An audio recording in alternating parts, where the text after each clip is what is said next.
Hi everyone. Egg rice simple and taste ఎలా తయారు చేయాలో చూసేద్దాం రండి. ముందుగా ఒక బౌల్లో 3 ఎగ్స్ని పలగొట్టుకొని కొంచెం గరం మసాలా సాల్ట్ వేసుకొని బాగా కలిపి పెట్టుకుందాం నురుగులు వచ్చేంత వరకు. అలాగే స్టవ్ ఆన్ చేసి ప్యాన్ పెట్టుకొని ఆయిల్ వేసుకొని ఆయిల్ హీట్ అయిన తర్వాత ఇలా ఆమ్లెట్ లాగా వేసి దాన్ని కొంచెం కొంచెం విడగొడుతూ ఇట్లా ఉండలుగా చేసేసుకుందాం. దీన్ని ఒక ప్లేట్లోకి తీసుకొని పక్కన పెట్టుకుందాం.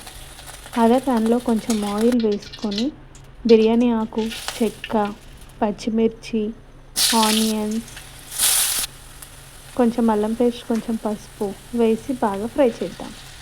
అలాగే ముందుగా ఒక టమాటాని కట్ చేసి పెట్టుకుని అదిగిన వేసుకొని కొంచెం కరివేపాకు వేసుకొని రైస్ వేసేసుకుందాం. రైస్ని మంచిగా పొడి పొడి చేసేసి తగినంత కారం, తగినంత ఉప్పు వేసి బాగా ఫ్రై చేద్దాం. అలాగే ధనియాలు, జీలకర్ర, నువ్వులు వేయించి పెట్టుకున్న పొడి, అలాగే కొంచెం గరం మసాలా వేసి బాగా కలుపుకుందాం. ముందుగా మనం ఫ్రై చేసి పెట్టుకున్న ఎగ్ ఉంది కదా, దాన్ని గిన వేసేసి ఇంకోసారి కలిపేసుకుందాం. అంతే అండి, సింపుల్ అండ్ టేస్ట్. సర్వ్ చేసుకున్న తిని టేస్ట్ ఎలా ఉందో చెప్తాను.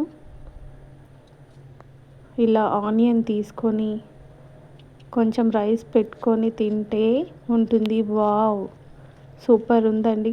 ఒకసారి మీరుగా ట్రై చేయండి. సబ్స్క్రైబ్ చేసుకోండి. ఎలా వచ్చిందో కామెంట్ చేయండి.